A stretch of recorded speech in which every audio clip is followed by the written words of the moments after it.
Hello friends, मैं विमल स्वागत करता हूं आपके अपने यूट्यूब चैनल स्टडी विद विमल पर। तो आज मैं लेके आया हूं आपके लिए जीके कुछ इंपॉर्टेंट क्वेश्चन जो कि आपके प्रत्येक कॉम्पिटिटिव एग्जाम के लिए इंपॉर्टेंट रहने वाले हैं। बात करते हैं आज के पहले क्वेश्चन के बारे में। निम्नलिखित पदार्थों में से यदि सबकी समान मात्रा जलाई जाए तो सर्वाधिक कार्बन डाइऑक्साइड का उत्सर्जन कौन सा पदार्थ करेगा? पहला ऑप्शन है प्राकृतिक गैस, दूसरा ऑप्शन है केरोसिन, तीसरा ऑप्शन है गैसोलीन, चौथा ऑप्शन है प्रोपीन। करेक्ट ऑप्शन है ऑप्शन नंबर बी यानी कि केरोसिन। अगला क्वेश्चन है जैव ईंधन का क्या उद्देश्य है? पहला ऑप्शन है वनों की कटाई और मिट्टी का क्षरण का मुकाबला करने के लिए, दूसरा ऑप्शन है दुनिया को बेहतर खाद्य सुरक्षा प्रदान करने के लिए, तीसरा ऑप्शन है जैव विविधता को संरक्षित करने के लिए, चौथा ऑप्शन है इनमें से कोई नहीं। दोस्तों यहाँ पे जो करेक्ट ऑप्शन है ऑप्शन नंबर डी यानी कि इनमें से कोई नहीं। अगला क्वेश्चन है ओजोन डे मनाने की घोषणा किस प्रोटोकॉल में हुई? पहला ऑप्शन है नागोया प्रोटोकॉल, दूसरा ऑप्शन है मॉन्ट्रियल प्रोटोकॉल, तीसरा ऑप्शन है जेनेवा प्रोटोकॉल, चौथा ऑप्शन है क्योटो प्रोटोकॉल। यहाँ पे करेक्ट ऑप्शन है ऑप्शन नंबर बी यानी कि मॉन्ट्रियल प्रोटोकॉल। दोस्तों वर्ल्ड ओजोन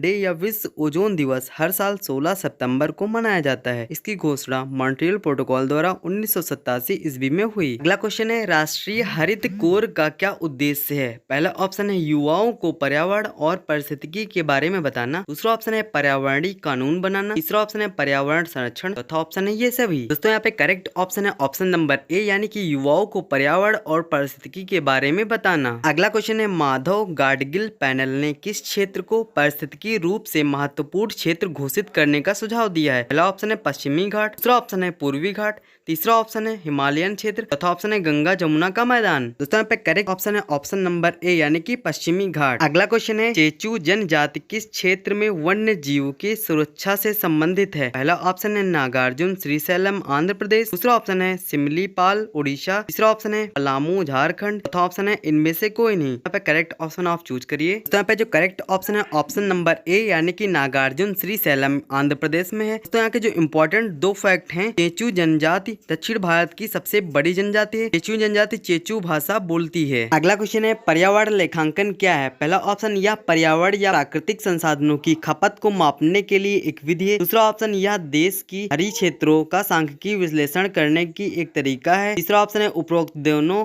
चौथा ऑप्शन है कोई नहीं। दोस्तों यहाँ पे करेक्ट ऑप्शन है ऑप्शन नंबर ए यानी कि यह पर्यावरण या प्राकृतिक संसाधनों की खपत को मापने के लिए एक विधि है। अगला क्वेश्चन है बिल्ली अर्जन सिंह का नाम किस राष्ट्रीय उद्यान से संबंधित है? पहला ऑप्शन है जिम कार्बेट राष्ट्रीय उद्यान, दूसरा ऑप्शन है दुधवा राष्ट्रीय उद्यान, तीसरा ऑप्शन है काजीरंगा राष्ट्रीय उद्यान, चौथा ऑप्शन है मानस राष्ट्रीय उद्यान। दोस्तों यहाँ पे जो करेक्ट ऑप्शन है ऑप्शन नंबर बी यानी कि दुधवा राष्ट्रीय उद्यान। दोस्तों इसके जो इंपॉर्टेंट नोट्स हैं वो हम डिस्कस करते हैं। बिल्ली अर्जन सिंह का जन्म 1917 में हुआ था। वो एक पूर्व शिकारी थे, किंतु एक छोटे तेंदुए के शिकार के बाद उनका हृदय परिवर्तन हो गया और उन्होंने दुधवा नेशनल पार्क की स्थापना के लिए अभियान चलाया। उन्हें 1976 और 1995 में WWF ने गोल्ड मेडल दिया। उन्हें 1995 में पद्मश्री से नवाजा गया। उनका निधन 2010 में हुआ। दोस्तों ये कुछ हिस्ट्री थी दुधवा राष्ट्रीय उद्यान से संबंधित। अगला क्वेश्चन है राष्ट्रीय हरित प्राधिकरण की मुख्य बेंच कहाँ है? पहला ऑप्शन है भोपाल, दूसरा ऑप्शन है कानपुर, तीसरा ऑप्शन है लखनऊ, चौथा ऑप्शन है इलाहाबाद। दोस्तों यहाँ पे जो करेक्ट ऑप्शन है ऑप्शन नंबर बी यानी कि भोपाल। दोस्तों इसका जो इंपॉर्टेंट नोट्स है राष्ट्रीय हरित प्राधिकरण की स्थापना राष्ट्रीय हरित प्राधिकरण अधिनियम 2010 से हुई। इसका उद्देश्य पर्यावरण प्रदूषण को नियंत्रित करना है। इसकी स्थापना 5 मई 2010 को हुई।